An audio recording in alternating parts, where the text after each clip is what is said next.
नमस्कार, मैं हूं कुमार अनिल। हर गार्जियन, हर माता पिता चाहता है कि उसका बच्चा अच्छा बने और इसके लिए क्या करे? क्या बच्चे को तिजोरी में बंद करके रखे? क्योंकि समाज में तो भाई बुरे बच्चे भी हैं, अच्छे बच्चे भी हैं। तो हर गार्जियन की ये चिंता रहती है कि मेरा बच्चा जो है वो बुरे बच्चों की संगति में न आए और जो उच्छृंखल है, उद्दंड हैं, आवारा लड़के हैं, ऐसे लड़कों के संपर्क में न आए।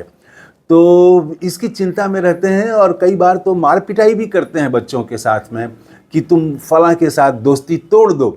इसके लिए वो दबाव डालते हैं, घर में कलह होता है, झगड़ा होता है। तो गांधी जी के साथ भी ये हुआ।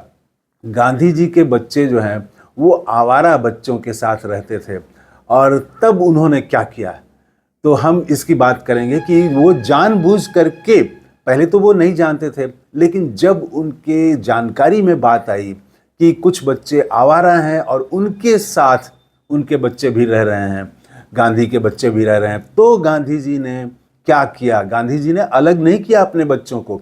क्यों नहीं किया, इसी पर हम बात करेंगे।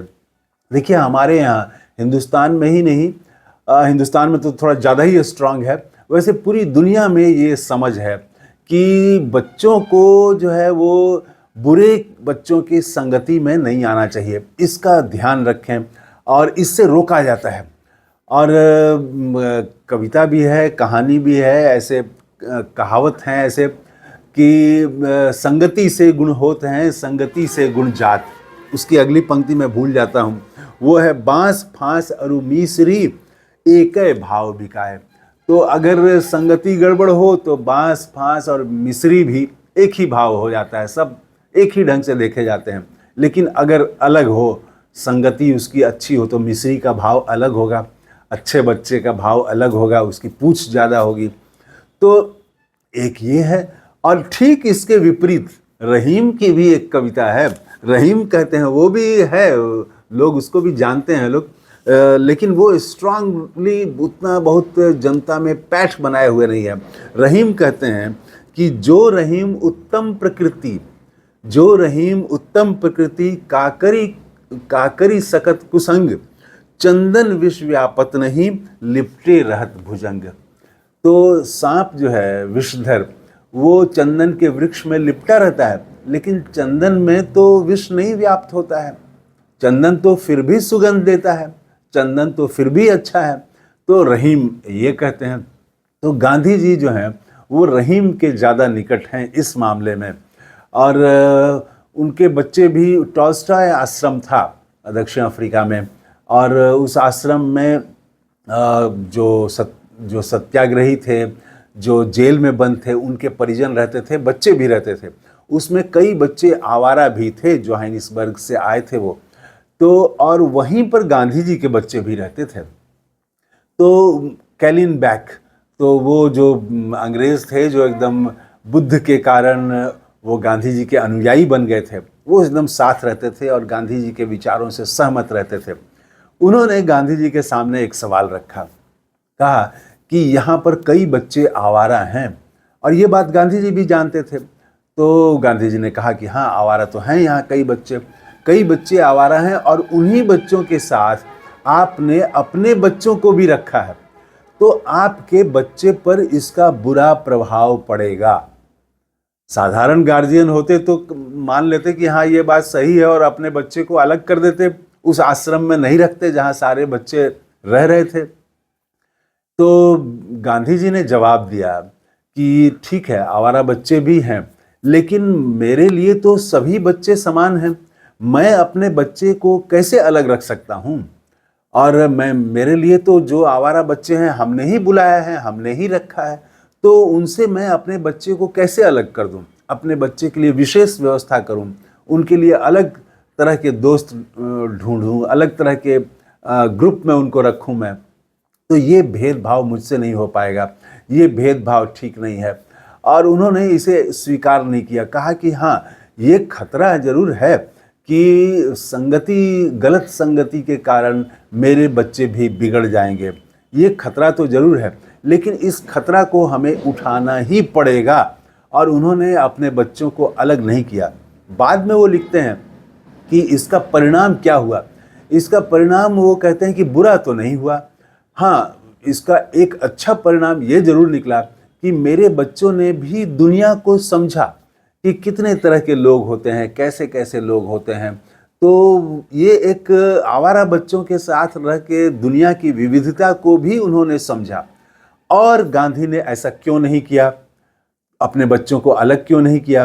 तो इस पर गांधी जी का मत ये था कि अगर आपके बच्चे में वो अच्छे विचार बहुत एकदम स्ट्रांग हों और आपने अच्छे संस्कार दिए हों तो आपका बच्चा बिगड़ेगा नहीं, बल्कि इसका उल्टा भी हो सकता है कि जो बिगड़े हुए बच्चे हैं, आवारा बच्चे हैं, वो उनकी संगति में आने से अच्छे बच्चे बन सकते हैं। तो ये रिस्क लिया गांधी जी ने, और वो कहते हैं कि इसमें अभिभावक की जिम्मेदारी बढ़ जाती है, शिक्षक की जिम्मेदारी बढ़ जाती है, माँ पिता की जिम्मेदारी बढ़ जाती है कि वो ज़्यादा सजग रहें, बच्चों पर ध्यान दें, वो कि वो जो क्या उनमें परिवर्तन आ रहा है, क्या वो बोल रहे हैं, तो किस तरह की उनकी एक्टिविटी है, गतिविधि कैसी है, इन चीज़ों पर ज़्यादा सजग रहने की ज़रूरत है, ज़्यादा नज़र रखने की ज़रूरत है, बजाय इसके कि अपने बच्चों को वो तिजोरी में बंद कर दें। क्योंकि तिजोरी में बंद कर देने से भी ये तो निश्चित नहीं किया जा सकता है कि आपके बच्चे शुद्ध ही रहेंगे, क्योंकि ये बच्चे हैं, वो कोई सोना तो है नहीं कि सोना को आप रख देंगे तो जस का तस वो बना रहेगा। हालांकि उसका भी रंग फीका पड़ता है, तिजोरी में ही आप रख दें तो आप 10 साल के बाद उसका रंग जो है वो समान रंग नहीं रह जाएगा, तो वो तो हवा के संपर्क में तो है ही, तिजोरी में बंद रहने से भी वो उसकी चमक तो फीकी पड़ ही रही है, तो उसमें भी परिवर्तन होता है। लेकिन अपने बच्चों पर इतनी निगरानी मत रखें, इतनी निगरानी, उसे तिजोरी में बंद नहीं रखें। वो धन नहीं है, वो सिक्का नहीं है कि आप तिजोरी में बंद रखें, उसे खुली हवा में सांस लेने दें।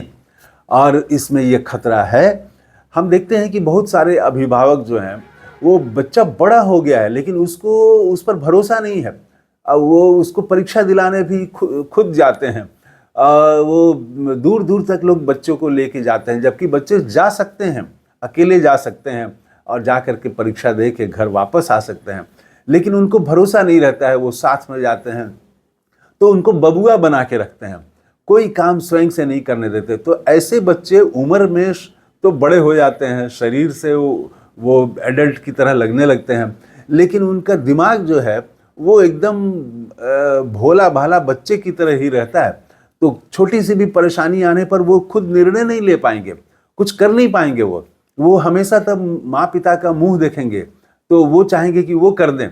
तो इसलिए रिस्क तो है, लेकिन आपको बच्चे को ये छूट देनी ही चाहिए, ये भेदभाव नहीं करना चाहिए।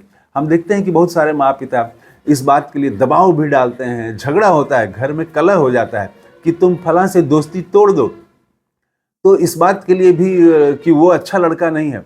और अच्छा लड़का नहीं है तो मतलब क्या है, आवारा लड़के का मतलब क्या है, वो ज़्यादा से ज़्यादा कुछ नशा करता होगा, उसकी बोलचाल जो है वो ठीक नहीं होगी, वो पढ़ाई पर कम ध्यान देता होगा और खेलने कूदने में ज़्यादा समय देता होगा। हालांकि आजकल खेलने कूदने में ज़्यादा समय अगर सचमुच कोई दे रहा है तो वो भी बुरा नहीं है, अब तो खेल में भी जो है वो काफ़ी सम्मान है, सब चीज़ है खेल में, बल्कि पढ़ाई से जो चीज़ नहीं मिल सकती है वो चीज़ खेल में मिल सकती है। तो इसी तरह के बच्चे को समाज में हम आवारा कहते रहे हैं। तो इसमें गांधी जी ने ये अपने बच्चों में और दूसरे के बच्चों में, आवारा बच्चों में भेद नहीं किया।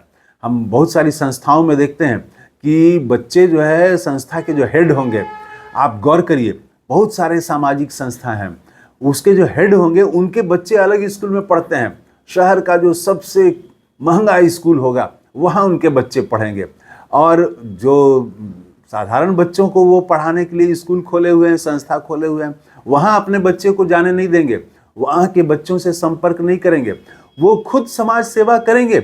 अभिभावक जो हैं वो खुद समाज सेवा और समाज के कल्याण के लिए गरीब बस्तियों में जाएंगे, लेकिन अपने बच्चे को वहाँ नहीं ले जाएंगे, बच्चे को गरीब बच्चों से दूर रखेंगे, क्योंकि पता नहीं वहाँ पर आवारा बच्चे हों, या अगर गए भी तो बस कुछ ही मिनट में फिर बच्चों को वहाँ से अलग कर लेंगे। तो ये भेदभाव गार्जियन करते हैं, अभिभावक करते हैं, माँ पिता भी करते हैं। दूसरे के बच्चे से और अपने बच्चे से। गांधी जी ने ये भेदभाव नहीं किया।